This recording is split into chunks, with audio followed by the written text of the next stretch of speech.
शिव भक्तों, भगवान शिव स्वयं कहते हैं, जो भी भक्त योगिनी एकादशी की यह पावन कथा श्रद्धा से सुनता है, उसे करोड़ों बार तीर्थ स्नान, हजारों अश्वमेध यज्ञ और 1000 गायों के दान के बराबर फल प्राप्त होता है। ये सिर्फ एक व्रत नहीं, ये पापों से मुक्ति का और मोक्ष की ओर बढ़ने का मार्ग है। हर शिव भक्त को इसे कम से कम एक बार जरूर सुनना चाहिए। हर हर महादेव। नमस्कार प्यारे भक्तों, आज की इस पुण्य वेला में हम आपके लिए लेकर आए हैं एक अत्यंत पावन, फलदायी और मोक्ष प्रदायक व्रत की कथा, योगिनी एकादशी व्रत कथा, जो न केवल इस जीवन के कष्टों से मुक्ति दिलाती है, बल्कि हमारे मन, मस्तिष्क और आत्मा को पवित्र कर ईश्वर के चरणों में जोड़ देती है। तो आइए श्री हरि विष्णु का स्मरण करते हुए इस दिव्य कथा की यात्रा पर चलते हैं।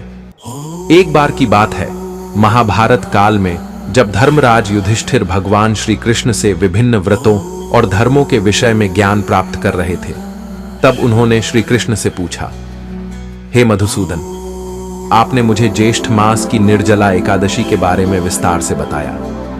अब कृपया आप मुझे आषाढ़ मास के कृष्ण पक्ष में आने वाली एकादशी का महत्व बताइए। जो एकादशी आषाढ़ मास के कृष्ण पक्ष में आती है, उसे योगिनी एकादशी कहा जाता है। यह व्रत समस्त पापों का नाश करने वाली, पुण्य को देने वाली और मोक्ष का मार्ग खोलने वाली होती है। जो भी इस व्रत को श्रद्धा और नियम से करता है, वह न केवल सांसारिक दुखों से मुक्ति पाता है, बल्कि अंततः श्री हरि के परम धाम को प्राप्त करता है। बहुत समय पहले की बात है, देवताओं के कोषाध्यक्ष राजा कुबेर अलकापुरी में शासन करते थे। वे भगवान शंकर के परम भक्त थे और प्रतिदिन विधिपूर्वक महादेव की पूजा करते थे। कुबेर के दरबार में एक सेवक था, हेमामाली। उसका कार्य था प्रतिदिन मानसरोवर, झील से विशेष कमल पुष्प लाकर भगवान शंकर की पूजा हेतु उन्हें देना। हेमामाली कर्मठ और भक्तिपरायण था। वह कुबेर के विश्वास पात्रों में गिना जाता था। उसकी पत्नी विशालाक्षी अत्यंत रूपवती और मोहक थी। हेमामाली अपनी पत्नी के सौंदर्य और प्रेम में इस कदर आसक्त था कि एक दिन वह अपने कर्तव्य को भूल बैठा।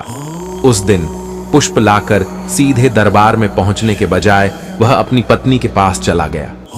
वह पत्नी के साथ समय बिताने में इतना रम गया कि उसे यह भी याद न रहा कि आज महादेव के पूजन का समय निकलता जा रहा है। इधर राजा कुबेर भोलेनाथ की आराधना के लिए पुष्प की प्रतीक्षा कर रहे थे। घंटों बीत गए, 1 घंटा, 2 घंटा, यहां तक कि 6 घंटे बीत गए, पर हेमामाली नहीं आया। पूजा रोकनी पड़ी और क्रोध से भर उठे राजा कुबेर। उन्होंने सिपाहियों को आदेश दिया, जाओ उस सेवक को ढूंढो और मुझे बताओ वह कहां है। सिपाही हेमामाली के घर पहुंचे। वहां उन्होंने देखा कि वह अपनी पत्नी के साथ रमण कर रहा है। सारा दृश्य देखकर वे तुरंत कुबेर के पास लौटे और सारा हाल बताया। जब कुबेर ने यह सुना तो उनका क्रोध भयंकर रूप में प्रकट हुआ, जैसे वज्र गिर पड़ा हो। जब हेमामाली को अपनी भूल का बोध हुआ तो वह भयभीत हो गया। कांपते हुए हाथ जोड़कर वह राजा के सामने खड़ा हुआ और क्षमा मांगने लगा। परंतु कुबेर अत्यंत रोष में बोले, हे मूर्ख, तूने मेरे आराध्य भोलेनाथ का अपमान किया है। तूने अपने मोह और स्त्री आसक्ति के कारण भगवान की सेवा में बाधा डाली है। इसलिए मैं तुझे श्राप देता हूं। अभी इसी क्षण तेरा पतन हो, तेरा शरीर कोढ़ से ग्रस्त हो जाए, तू अपनी पत्नी से सदा के लिए दूर हो जाए और पृथ्वी पर भटकता फिरे, जब तक तू अपने पापों का प्रायश्चित न कर ले। श्राप मिलते ही हेमामालिनी का तेजस्वी शरीर रोगग्रस्त हो गया। वह क्रूर और दुर्बल होकर धूल में गिर पड़ा। उसका जीवन दुखों का पर्याय बन गया। भूखा प्यासा वह जंगलों में भटकने लगा।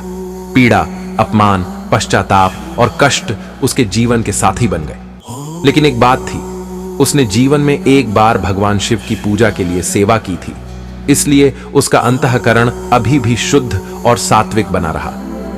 एक दिन वह भटकते भटकते हिमालय के एक पर्वत पर पहुंचा, जहां महर्षि मार्कंडेय तपस्या में लीन थे। हेमामाली ने उन्हें प्रणाम किया। उसकी दयनीय स्थिति देख आर्षि ने करुणा भाव से पूछा, वत्स, तुम कौन हो और इस वन में इस दशा में क्यों भटक रहे हो? हेमामाली ने अपनी सारी कथा उन्हें सुना दी, सेवा, मोह, पतन और आज की दशा। महर्षि मार्कंडेय ने गहन ध्यान लगाया और फिर बोले, हे पुत्र, तुम्हारे पाप अत्यंत हैं, परंतु एक उपाय है जो तुम्हें इस स्थिति से मुक्ति दे सकता है।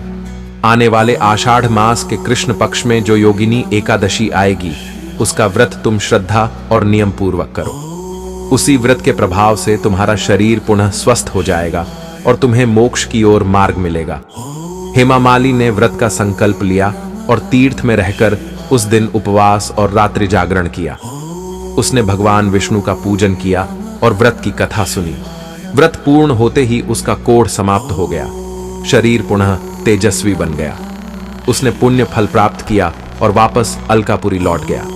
कथा पूर्ण कर श्री कृष्ण बोले, हे धर्मराज युधिष्ठिर, जो व्यक्ति योगिनी एकादशी का व्रत करता है वह 88,000 ब्राह्मणों को अन्नदान करने के समान पुण्य प्राप्त करता है। उसके सभी पाप नष्ट हो जाते हैं और अंत में वह भगवान के परम धाम को प्राप्त करता है। यह व्रत विशेष रूप से मानसिक शांति, रोगों से मुक्ति और आध्यात्मिक उन्नति में सहायक होता है। आप सभी भक्तों से निवेदन है कि योगिनी एकादशी को श्रद्धा, नियम और भक्ति के साथ करें। कथा सुने, उपवास रखें, रात्रि जागरण करें और अपने जीवन के पापों से मुक्ति पाएं। हरि नाम ही जीवन का अंतिम सार है। हरि ओम तत्सत।